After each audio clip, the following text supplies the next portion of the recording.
Sir, ఈ ఆంధ్రప్రదేశ్లో మనం చూస్తున్నాం, మనం గతంలో మాట్లాడుకున్న దానికి ఇప్పటికీ కూడా చాలా వేరియేషన్స్ వచ్చాయి. అభ్యర్థులు అప్పటికి ఇంకా మార్పు జరుగుతుంది. ఇప్పటికి వైఎస్ఆర్సీపీ అయితే చాలామందిని 70 పైగా మార్చింది, ఎంపీలు కూడా చాలామందిని మార్చింది. ఇటు తెలుగుదేశం జనసేన కూటమి కూడా మరింత బలపడుతూ వస్తుంది రోజు రోజుకి.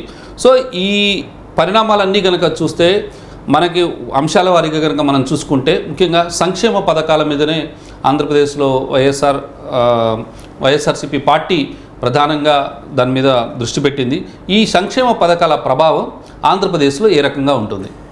అంటే మీరు అన్నట్లు మనము లాస్ట్ టైం మాట్లాడుకున్నప్పుడు ఆంధ్రప్రదేశ్లో గాలి ఎటు వీస్తుంది అని మాట్లాడుకున్నాం. The mood of the Andhra Pradesh voter ఏంటి అని. ఇప్పుడు ఆంధ్రప్రదేశ్లో గాలి మారుతుందా? Is the political wind changing?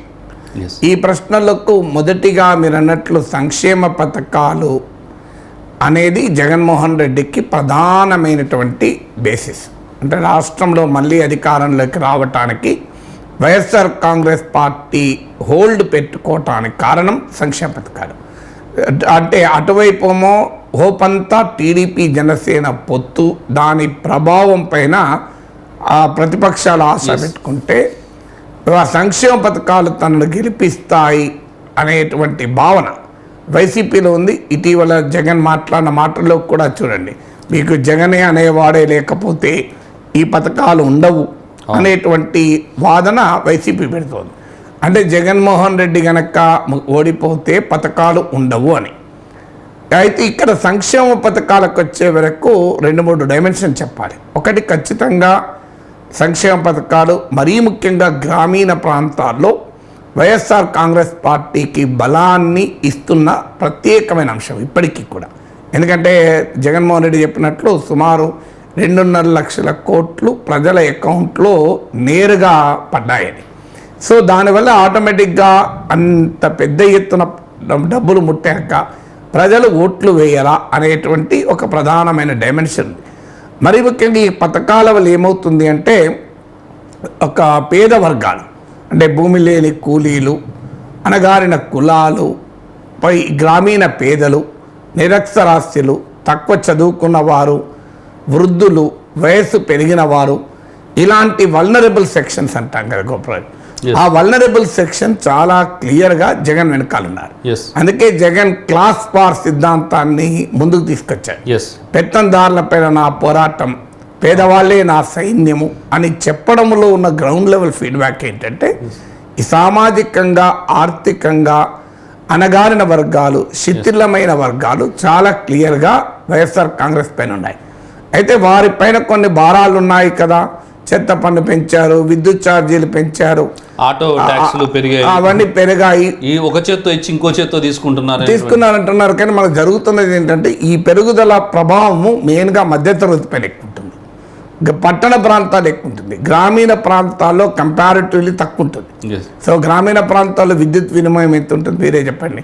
గ్రామీణ అయితే ఒకటి, నిత్యావసర వస్తువుల ధరలు పెరగడం మాత్రం క్షేత్రస్థాయిలో అంతటా వినిపిస్తున్న ఒక ప్రధానమైన అంశం. అందువల్ల పథకాలకు అనుకూలత ఉంది. అదే సమయంలో పన్నులు, ఈ అంటే మన నిత్యావసర వస్తువుల ధరలు పెరగడం, ఈ డైమెన్షన్ ఉన్నప్పటికీ స్టిల్ పథకాల వైపు జగన్మోహన్ రెడ్డికి మొగ్గు ఉన్నమాట నిజం. సో ఈ పథకాలను ఎగ్జిక్యూషన్ కూడా ఒక ఇన్నోవేటివ్గా, అంటే వాలంటీర్ వ్యవస్థ ద్వారా నేరుగా చేరడము, ఇందులో ఎక్కడ మిడిల్ మెన్ లేకపోవడము, తర్వాత యూనివర్సల్ అండ్ సాచురేషన్ స్కీమ్స్. ఇప్పుడు తెలంగాణలాగా సెలెక్టివ్గా కొద్ది మందికే వచ్చే దళిత బంధు, డబుల్ బెడ్రూమ్ లాగా కావవి. సో అందువల్ల ఆ స్కీమ్ల యొక్క నేచర్ రీత్యా కూడా పాజిటివ్ ఉన్నమాట నిజం. కానీ అదే సమయంలో రెండవ డైమెన్షన్ వస్తుంది. సంక్షేమ పథకాలకు సాధారణంగా రాజకీయ పరిస్థితులు ప్రతికూలంగా లేనప్పుడు పథకాలు జగన్మోహన్ రెడ్డి గెలిపిస్తాయి. కానీ కొన్ని నియోజకవర్గాల్లో రాజకీయ పరిస్థితుల ప్రభావం ఉన్నప్పుడు, రాజకీయ పరిస్థితులు అంటే ఒకటి తెలుగుదేశం జనసేన కలయిక కావచ్చు, వైసీపీ సిట్టింగ్ల పైన ఉన్న వ్యతిరేకత కావచ్చు, లేదు టీడీపీ జనసేన తరఫున బలమైన అభ్యర్థి ఉండొచ్చు. ఇలా డిఫరెంట్ ఫ్యాక్టర్స్ ఉంటాయి. మీరు ఉదాహరణకు అనంతపురం జిల్లా ఉరవకొండ తీసుకుంటే, అక్కడ సంక్షేమ పథకాల ప్రభావం ఒకటే, అది ఉరవకొండ అయినా పులివెందులైనా శ్రీకాళహస్తి. అది ఎక్కడైనా ఉంటుంది. కానీ ఈ ఇక్కడ వచ్చేవరకు ఏంటంటే అక్కడ టీడీపీ అభ్యర్థి కేశవ్ ఉన్నాడు, వ్యక్తిగతంగా బలమైన అభ్యర్థి. సో పథకాల వల్ల నీకు పార్టీ వైపు ఉన్నా వ్యక్తిగతంగా కేశవ్ పట్ల అనుకూలత ఉండడమే లాస్ట్ ఎలక్షన్లో కూడా గెలిచాడు. అంటే 151 మంది ఎమ్మెల్యేలు వైసీపీ గెలుచుకున్న సమయంలో కూడా మీకు కేశవ్ గెలవగలిగాడు. సో ఇలా ఒక ఉదాహరణగా నేను చెప్పాను. అందువల్ల అభ్యర్థులు బలం అంటే ప్రత్యర్థులు ఎంత బలంగా ఉన్నారు. అంతకు ముందు కేశవ్ ఓడిపోయాడు అంటే తెలుగుదేశం గవర్నమెంట్ వచ్చినప్పుడు కేశవ్ ఓడిపోయాడు. సో ఇలా రాజకీయ పరిస్థితులు గనక డామినేట్ చేసిన చోట పథకాల ప్రభావం తగ్గుతుంది. ఈ రాజకీయ పరిస్థితులు డామినేట్ చేయని చోట పథకాల ప్రభావం డెఫినెట్గా ఎక్కువ ఉంటుంది. అంటే గ్రామీణ ప్రాంతాల్లో ఎక్కువ ఉంటుంది, రాజకీయ పరిస్థితులు ప్రతికూలంగా లేని చోట ఎక్కువ ఉంటుంది. కొన్ని చోట్ల ఏమవుతుంది అంటే చంద్రబాబు నాయుడు అయినా రెండు రకాల ఒపీనియన్. ఒక ఒపీనియన్ ఏమో టీడీపీకి బలం ఉన్న ప్రాంతాల్లో, వైసీపీ పట్ల వ్యతిరేకత ఉన్న ప్రాంతాల్లో చంద్రబాబు నాయుడు అయినా పథకాలు కంటిన్యూ చేస్తాడు కదా. అంటే ఒక సెన్స్ ఆఫ్ ఎంటైటిల్మెంట్ పథకాల విషయంలో మారింది. ఇప్పుడు ఈవెన్ తెలంగాణలో కూడా మనకి ఈ డైమెన్షన్ వచ్చింది. సెన్స్ ఆఫ్ ఎంటైటిల్మెంట్ ఏంటంటే ఎవరు పథకం మొదలు పెట్టినా వాళ్ళు ఇంకోరు కంటిన్యూ చేయాల్సిందే, ఈ పథకాలను ఆపలేరు అని మార్చుకోవడం. సెన్స్ ఆఫ్ ఎంటైటిల్మెంట్ ఒకటి వచ్చింది, సెన్స్ ఆఫ్ కాంప్లసెన్సీ కూడా వచ్చింది. అంటే ఇప్పుడు వైసీపీ చెప్పినట్లు జగన్ ఓడిపోతే పథకాలన్నీ పోతాయా, ఆ రకమైన భయం ఇవాళ ప్రజల్లో ఎంత మేరకు ఉంది. కేసీఆర్ పోతే పథకాలన్నీ పోతాయి, కాంగ్రెస్ వస్తే కేసీఆర్ పాపులర్ చెప్పాడు, రైతు బంధుకు దళిత బంధుకు రామ్ రామ్, రైతు బంధుకు రామ్ రామ్, దళిత బంధుకు భీమ్ భీమ్ అన్నాడు. కానీ ప్రజలేం భయపడి కేసీఆర్ కోటేలే. సో అందువల్ల ఈ డైమెన్షన్ ఎంత ఉంటుంది అన్నది ఫ్యాక్టర్.